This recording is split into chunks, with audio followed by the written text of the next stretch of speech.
Salut tout le monde, c'est Purplista, j'espère que vous allez bien. Aujourd'hui je vous retrouve pour vous parler de la fiche de préparation, comme on peut la nommer aussi fiche de prep, et du cahier journal.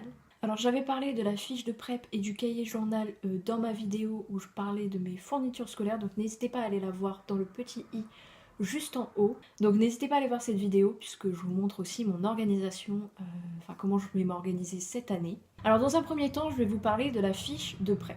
Donc qu'est-ce qu'une fiche de prep? Une fiche de prep, ça permet de recenser la façon dont votre séance va se dérouler. Bien que dans la réalité, votre séance ne se passera pas comme elle est écrite sur le papier, parce que moi j'ai déjà fait des fiches de prep et ça ne s'est quasiment jamais passé exactement pareil que ce que j'avais prévu. Donc tout d'abord, je vous mets juste ici une petite image d'une fiche de prep que je peux utiliser en élémentaire et que j'ai utilisée quand j'enseignais en élémentaire, quand je faisais des stages en élémentaire en fait. Je me servais de cette fiche de prep. Enfin, j'ai pris plusieurs fiches de prep sur internet et en fait, je me suis inspirée de ces fiches de prep et j'ai fait la mienne à ma sauce. Donc après, à vous de faire votre fiche de prep comme vous le souhaitez. Moi, je vous présente juste la mienne. Après, chacun sa fiche de prep. Donc tout d'abord, dans une fiche de prep, il y a le nom de la séance, le domaine d'apprentissage ou la discipline. Et ensuite, c'est facultatif, mais si vous voulez, vous pouvez mettre le niveau. Donc par exemple, si vous enseignez en élémentaire, vous pouvez écrire que c'est une séance pour des CE1 par exemple. Vous pouvez mettre également la date à laquelle vous réalisez cette séance, ainsi que la durée de la séance. Et bien sûr, il faut mettre l'objectif de la séance et là où les compétences travaillent. Et ensuite, donc moi je fais ça que dans des tableaux, parce que je trouve ça plus organisé en fait, mais ensuite il faut mettre le déroulement de la séance. Donc tout d'abord vous pouvez indiquer le temps de chaque étape, ensuite vous pouvez indiquer l'activité que les élèves vont réaliser pendant une étape, ensuite vous pouvez indiquer la consigne que vous allez donner aux élèves, vous pouvez aussi ajouter les modalités de travail, donc si les élèves vont travailler individuellement, s'ils vont travailler en groupe, s'ils vont travailler en classe entière, mais aussi si par exemple vous faites des groupes, s'il y a un groupe qui travaille avec vous, vous pouvez aussi indiquer que ce groupe travaillera avec vous. Et ensuite, ce n'est pas obligatoire, mais moi je trouve ça quand même important, mettre le matériel que vous allez utiliser, ou que les élèves vont utiliser, et également une case pour des remarques éventuelles. Donc si par exemple vous avez remarqué que dans votre séance il y avait quelque chose qui n'avait pas fonctionné, vous pouvez l'indiquer dans votre fiche de prep. Et comme ça, quand, je sais pas, par exemple l'année d'après vous avez toujours le même niveau de classe, vous reprenez votre fiche de prep de l'année précédente et là vous voyez que là, telle séance, ça c'était... Enfin, vous auriez dû faire comme ça finalement. Du coup, vous pouvez ensuite modifier grâce à ces petites remarques. Donc maintenant, je vous présente ma fiche d'atelier pour les maternelles. Donc ça me sert de fiche de préparation en fait. Donc sur cette fiche atelier, on retrouve le nom de la séance que je pourrais aussi appeler le nom de l'activité. Et j'ai un petit code couleur qui me permet de savoir si c'est moi qui vais travailler avec les élèves ou si les élèves vont travailler avec la TSEM. Ensuite, j'indique le domaine d'apprentissage, l'objectif, le déroulement. Donc là, je mets plusieurs étapes avec mes consignes, ce que j'attends des élèves, enfin voilà, tout ça.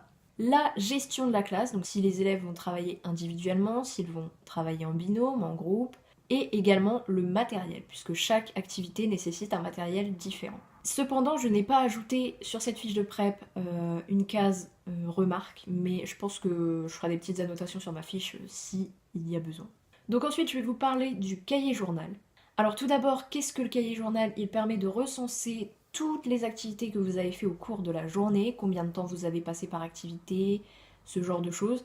Comme ça permet, lorsqu'il y a un inspecteur qui vient vous inspecter, logique, ça lui permet de savoir comment vous travaillez en fait, quel est votre rituel de travail. Donc je vous mets, comme tout à l'heure, mon petit cahier journal, donc bien sûr rien n'est complété puisque une fiche de prep pour les ateliers en maternelle j'en ai une de complétée. Donc comme vous pouvez le voir sur ce cahier journal il y a une case horaire. Alors moi j'aime beaucoup les tableaux, voilà, comme vous avez pu le remarquer, j'adore les tableaux parce que je trouve ça vraiment plus clair en fait. Moi je me repère bien dans des tableaux, donc je fonctionne avec des tableaux. Mais après chacun fonctionne comme il veut.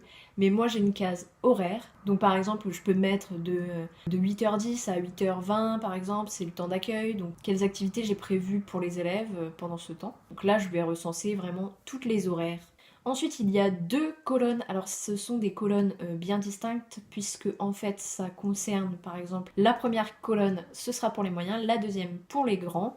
Donc du coup c'est pour ça qu'il y a les mêmes critères écrits dans les cases puisque du coup c'est la même chose, mais c'est pour chaque niveau différent. Donc dans cette case, on retrouve donc le domaine d'apprentissage, la séquence, donc aussi potentiellement la séance, l'objectif de la séance, la gestion de la classe. Et ensuite j'ai mis une